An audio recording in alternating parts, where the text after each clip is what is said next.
Hello student, welcome to my channel. मैं अंकिता तिवारी आज आपको इलेक्ट्रिसिटी चैप्टर का पार्ट 10 करवाने वाली हूँ।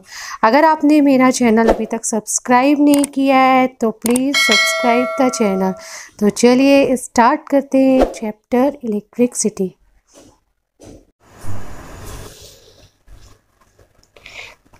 चलिए अब देख लेते हैं application of heating effect of current, है ना। डेली यूजर्स में इसके एप्लीकेशंस देख लेते हैं कि कहाँ कहाँ आपको इसके इफेक्ट देखने मिलते हैं। ठीक है, आप इलेक्ट्रिक आयरन, ठीक है, हीटर, इलेक्ट्रिक ओवन, ठीक है, टोस्टर,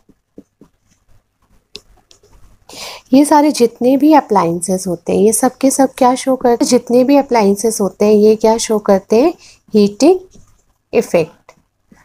ठीक, अब होता क्या है, इन सारे अप्लाइंसेस में नाइक्रोम वायर लगी होती है। ठीक है, नाइक्रोम एक एलॉय है। एलॉय क्या होता है, एलॉय होता है मेटल एंड नॉन मेटल का मिक्सचर। ठीक है, मेटल एंड नॉन मेटल को मिलाया गया है। ठीक, मिलाया जाए तो जो भी सब्सटेंस बनता है वो क्या कहलाता है, एलॉय कहलाता है।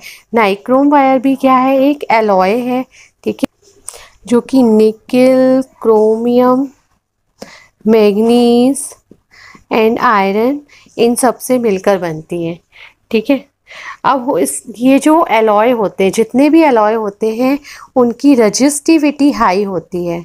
रजिस्टिविटी कैसी होती है, हाई होती है। तो रजिस्टिविटी हाई होगी तो रजिस्टेंस भी क्या होगा, ज़्यादा होगा। ठीक है, हमने पढ़ा है H इक्वल टू होता है I स्क्वायर RT। ठीक है, H is directly proportional to resistance. किसी भी सब्सटेंस का अगर आपने रजिस्टेंस बढ़ा दिया है ना, तो उसमें हीटिंग इफेक्ट क्या होगा, ज़्यादा शो करेगा।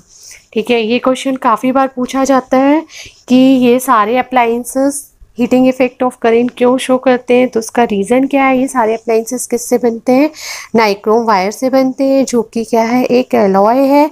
एलॉय की रजिस्टिविटी क्या होती है, ज़्यादा होती है, तो ऑब्वियसली इसका रजिस्टेंस भी ज़्यादा होगा, है ना। हमने एक फॉर्मूला पढ़ा है R equal to rho L upon A. ठीक है, तो रजिस्टिविटी को अगर आपने बढ़ा दिया तो रजिस्टेंस भी क्या हो जाएगा, बढ़ जाएगा। और जब रजिस्टेंस बढ़ जाएगा तो हीटिंग इफेक्ट भी क्या होगा, ज़्यादा शो होगा। अगर हम कंपैरिजन करें नाइक्रोम एंड कॉपर में, ठीक है, तो नाइक्रोम एक क्या है, एलॉय है, और कॉपर क्या है, प्योर मेटल है ना। तो एलॉय की जो रजिस्टिविटी होती है वो मेटल की रजिस्टिविटी से क्या होती है, ज़्यादा होती है ना। एलॉय की जो रजिस्टिविटी होगी वो मेटल की रजिस्टिविटी से क्या होती है, ज़्यादा होती है। तो ऑब्वियसली इसका रजिस्टेंस भी क्या होगा, ज़्यादा होगा। किसके कंपैरिजन, कॉपर के कंपैरिजन। तो सबसे ज़्यादा हीटिंग इफेक्ट कौन शो करेगा, नाइक्रोम वायर शो करेगा। इसका हीटिंग इफेक्ट भी क्या होगा, एलॉय का सबसे ज़्यादा होगा कंपैरेटिवली कॉपर से। कंपैरेटिवली कॉपर से बोल दो या कंपैरेटिवली मेटल से बोल दो। ठीक है, तो एलॉय का हीटिंग इफेक्ट मेटल के कंपैरिजन में ज़्यादा शो होता है।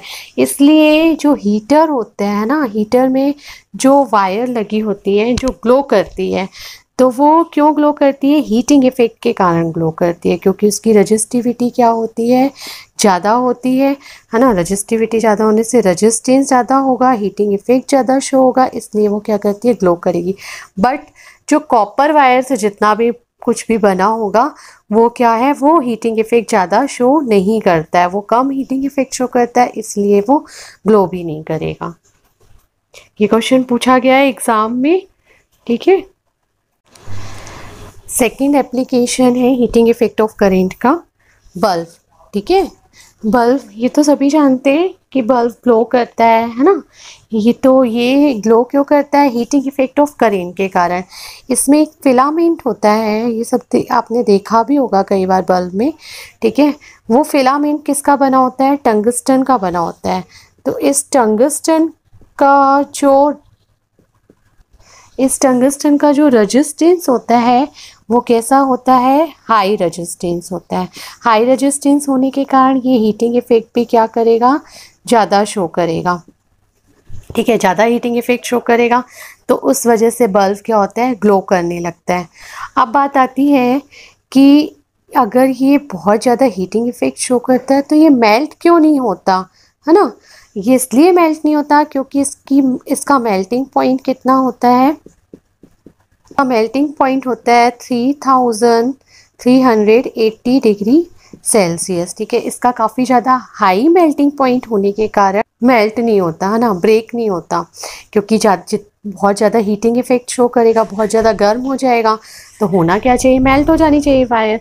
बट ये मेल्ट नहीं होता क्योंकि इसका हीटिंग इफेक्ट और इसका मेल्टिंग पॉइंट क्या होता है, ये मेल्ट नहीं होता बिकॉज इसका मेल्टिंग पॉइंट क्या होता है, ज़्यादा होता है।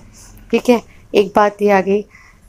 ठीक है, फिर फर्स्ट थिंग ये आ गई कि इसका रेजिस्टेंस हाई होता है, सेकेंड थिंग आ गई कि इसका मेल्टिंग पॉइंट हाई होता है, थर्ड थिंग ये है कि इस बल्ब में, है ना, कौन कौन सी गैसेस फिल होती हैं, आर्गन एंड नाइट्रोजन। ये कैसी होती हैं, अनरिएक्टिव गैसेस होती हैं, है ना, तो इसलिए इन्हें फिल किया जाता है। सपोज अगर हमने इस बल्ब में एयर फिल कर दी, एयर मीन्स ऑक्सीजन फिल कर दी, तो क्या होगा, अगर आपने इसमें एयर फिल कर दी तो ये ऑक्सीजन की प्रेजेंस में क्या होता है, बर्न होने लगता है, तो बल्ब क्या हो जाएगा, बर्न हो जाएगा। ठीक है, इसलिए आप इसमें ऑक्सीजन फिल नहीं करते हो, क्या फिल की जाती है, argon and nitrogen, unreactive gases होती है ना, इसलिए आर्गन और नाइट्रोजन फिल किया जाता है। थर्ड एप्लीकेशन है फ्यूज वायर, है ना। आप ये फ्यूज वायर है, ये कैसा होता है, टिन प्लेटेड कॉपर वायर होती है ना। कॉपर वायर में हमने किसकी कोटिंग की है, टिन की कोटिंग कर देते हैं। अब इससे होता क्या है, इससे होता ये है कि इसका मेल्टिंग पॉइंट क्या हो जाता है, लो हो जाता है। ठीक है, अब चलिए समझ लेते हैं फ्यूज़ क्या होता है। फ्यूज़ वैसे सबने सुना ही होगा, है ना, हर सर्किट में लगा होता है। मेन फ्यूज़ भी होते हैं, कई टाइप के फ्यूज़ होते हैं, मेन फ्यूज़ भी होता है एक आपका, है ना, और कई आपने बॉक्सेस देखे होंगे, है ना, स्विच के, तो वहाँ भी एक छोटा सा फ्यूज़ कनेक्टेड होता है। ये सारे स्विच के बॉक्स स्विच है ना, और ये फ्यूज़ एक छोटा सा कनेक्टेड होता है। अगर सपोज़ कभी ऐसा हो जाता है कि करेंट ज़्यादा फ्लो होने लगी, है ना, वैसे फ्यूज़ के बारे में हम नेक्स्ट चैप्टर में भी पढ़ेंगे डिटेल में, पर अभी यहाँ थोड़ा सा देख लेते हैं। अगर सपोज़ करेंट की डिमांड बढ़ जाती है ना, पूरे सर्किट में, तो होगा क्या, H इक्वल टू होता है I²RT, तो H क्या हो जाएगा, बढ़ जाएगा, मतलब हीटिंग इफेक्ट शो करने लगेगा, तो सारे अप्लाइंसेस ख़राब होने के चांसेस हो जाएंगे। तो ऐसे में हम क्या कर देते हैं, एक फ्यूज़ कनेक्ट कर देते हैं।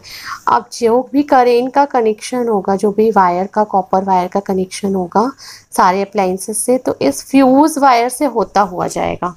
ठीक है, अब सपोज़ अगर I बढ़ जाती है तो H भी बढ़ जाएगा, और H बढ़ जाएगा तो सबसे पहले फ्यूज़ वायर मेल्ट हो जाएगा, है ना। ये जो फ्यूज़ वायर है वो कैसा हो जाएगा, मेल्ट हो जाएगा।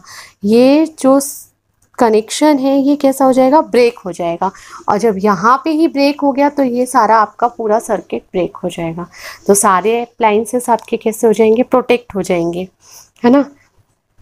ये इसका मेन थिंग होता है। एक बार और देख लेते हैं, फ्यूज़ वायर होता क्या है, टिन प्लेटेड कॉपर वायर होता है, इस वजह से इसका मेल्टिंग पॉइंट लो हो जाता है। ठीक है, अगर सर्किट में ज़्यादा करेंट की डिमांड होने लगती है तो सबसे पहले कौन सा ब्रेक हो जाता है, फ्यूज़ वायर ब्रेक हो जाता है, और इसी फ्यूज़ वायर से ही तो सारे कनेक्शंस अटैच होते हैं। तो जब ये वायर ही ब्रेक हो गया तो सारे अप्लाइंसेस ख़राब होने के चांसेस नहीं होंगे, है ना। इसका मेल्टिंग पॉइंट जो होता है वो कॉपर से कम होता है, इसलिए सबसे पहले ये मेल्ट होगा, ना कि कॉपर वायर मेल्ट होगी। ठीक है, चलिए अब हम देख लेते हैं डोमेस्टिक इलेक्ट्रिक सर्किट, है ना। डोमेस्टिक इलेक्ट्रिक सर्किट कैसा होता है, हमारे घर में जो सर्किट बना होता है वो कैसा होता है, ठीक है, कैसा होना चाहिए, ठीक है। होता तो वो कैसा है, पैरेलल होता है, लेकिन हम ये देख ली कि अगर हमने सपोज अपने डोमेस्टिक सर्किट को सीरीज में कनेक्ट किया, सारे अप्लाइंसेस को सीरीज में कनेक्ट करते हो तो उसके क्या होते हैं, डिसएडवांटेज होते हैं। अब डिसएडवांटेज कौन कौन से होते हैं वो देख लेते हैं हम, ठीक है। ये आपने की कनेक्ट कर दी और यहाँ से आपने सपोज एक ये अप्लाइंसेस कनेक्ट कर दिया, सेकेंड ये कर दिया, थर्ड ये कर दिया एंड फोर्थ ये कर दिया, ठीक है। और भी अप्लाइंसेस ले लो, कोई एक अप्लाइंसेस ही हो गया, ठीक है। और यहाँ पर आप क्या कनेक्ट कर दो, एक सप्लाई दे दो, सप्लाई दे देते हैं, चलिए, ठीक है।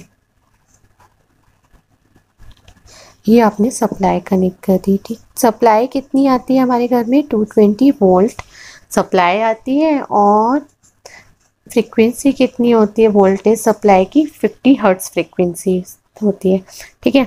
अब सीरीज़ कनेक्शन में होता क्या है, सारे अप्लाइंसेस को आपने क्या कर दिया, सीरीज़ में कनेक्ट कर दिया, है ना। और जो स्विच है वो एक ही कनेक्ट होती है ना। सेपरेटली आप स्विच नहीं कनेक्ट कर सकते हो। तो सबसे पहला ड्रॉबैक तो यही हो गया कि आप ना एक ही स्विच कनेक्ट करोगे, जैसे ही आपने इसको कनेक्ट किया तो सारे अप्लाइंसेस ऑन हो जाएंगे, ठीक है। और जैसे ही आप ऑफ कर देते हो तो सारे ऑफ हो जाते हैं।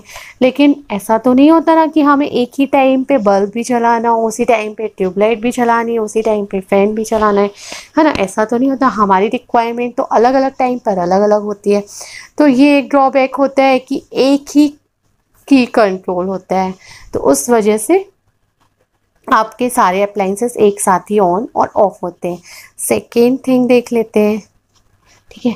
सेकेंड थिंग ये देख लेते हैं कि सपोज़ ये बल्ब ख़राब हो गया हो, है ना। अगर ये बल्ब ख़राब हो गया है तो आप ये कैसा हो जाएगा, सर्किट कैसा हो जाएगा, ओपन सर्किट हो जाएगा, ठीक। तो अब यहाँ से कोई भी करेंट फ्लो ही नहीं करेगी, और जब कोई करेंट ही फ्लो नहीं करेगी तो करेंट ही फ्लो नहीं होगी तो सारा सर्किट कैसा हो जाएगा, ऑफ होगा, है ना। ये ओपन हो गया तो करेंट इसमें भी नहीं जाएगी, इस अप्लायंस में भी नहीं जाएगी, सेकेंड थर्ड, तो सारे के सारे कैसे हो जाएंगे, ऑफ हो जाएंगे। तो ये एक ड्रॉबैक हो गया कि कोई भी अप्लायंस ख़राब होने से हम कोई अदर सर्किट को ऑन नहीं कर सकते, है ना। थर्ड थिंग, अब इसमें सप्लाई क्या होती है, 220 वोल्ट होती है ना। 220 वोल्ट की सप्लाई होती है। और ये हम पहले ही बात पढ़ चुके हैं कि सीरीज़ कनेक्शन में पोटेंशियल डिफरेंस क्या होता है, डिवाइड होता है ना। तो 220 पूरा थोड़ा थोड़ा थोड़े थोड़े पार्ट में क्या होता जाएगा, डिवाइड होता जाएगा। तो सबको 220 वोल्ट नहीं मिल पाएगा, है ना। सबको परफेक्ट वोल्टेज पोटेंशियल डिफरेंस नहीं मिलेगा, तो ये एक ड्रॉबैक हो गया। फोर्थ थिंग ये हो जाएगी कि सीरीज़ कनेक्शन में रेजिस्टेंस क्या होता है, ज़्यादा होता है। क्यों, क्योंकि सबका आप डायरेक्ट एडिशन करते हो, है ना। डायरेक्ट एडिशन करोगे तो ओवरऑल रेजिस्टेंस क्या आएगा, ज़्यादा आएगा। अगर ओवरऑल रेजिस्टेंस ज़्यादा हो गया तो पूरे सर्किट में करेंट कैसी फ्लो होगी, लो करेंट फ्लो होगी, ठीक है। तो लो करेंट फ्लो होगी तो अगर हम इंडिविजुअल पावर रेटिंग की बात करें, इंडिविजुअल एक अप्लायंस में पावर रेटिंग की बात करें तो इसमें करेंट क्या होगी, सेम करेंट ही फ्लो होगी। तो अभी ये कैसी फ्लो हो रही है, लो करेंट फ्लो हो रही है। और पावर इक्वल टू क्या होता है, I/R होता है ना। तो पावर रेटिंग अब क्या हो जाएगी, ओवरऑल I कम हुआ तो पावर भी क्या हो जाएगा, कम हो जाएगा। तो सफिशिएंट पावर नहीं मिलेगा किसी भी अप्लायंसेस को ऑन करने के लिए, वर्क करने के लिए, ठीक है। होगा क्या, रेजिस्टेंस सीरीज कनेक्शन में रेजिस्टेंस, ओवरऑल रेजिस्टेंस बढ़ जाएगा, पूरा सर्किट का रेजिस्टेंस एडिशन हो जाएगा तो पूरा ओवरऑल रेजिस्टेंस बढ़ जाएगा। तो ओवरऑल करेंट जो फ्लो होगी पूरे सर्किट में वो क्या हो जाएगी, रिड्यूस हो जाएगी। और जब करेंट रिड्यूस हो जाएगी तो इंडिविजुअल अप्लायंस का पावर क्या हो जाएगा, कम हो जाएगा। तो पावर रेटिंग कम हो जाएगी तो इसको सफिशिएंट पावर नहीं मिलेगी ऑन होने के लिए, इसलिए ये प्रॉपर वर्क नहीं कर पाएगा, ठीक है, ये सारी बातें हो गई। चलिए अब पैरेलल कनेक्शन के बारे में देख लेते हैं। जो सीरीज कनेक्शन में डिसएडवांटेज हैं, ये 4 डिसएडवांटेज हैं, वही पैरेलल कनेक्शन में एडवांटेज होंगे। अब चलिए देख लेते हैं कैसे। डोमेस्टिक सर्किट, ठीक है, डोमेस्टिक सर्किट में कनेक्शन कैसा होता है अपने घर में, पैरेलल कनेक्शन होता है। चलिए अब इसके एडवांटेज देख लेते हैं पैरेलल कनेक्शन के।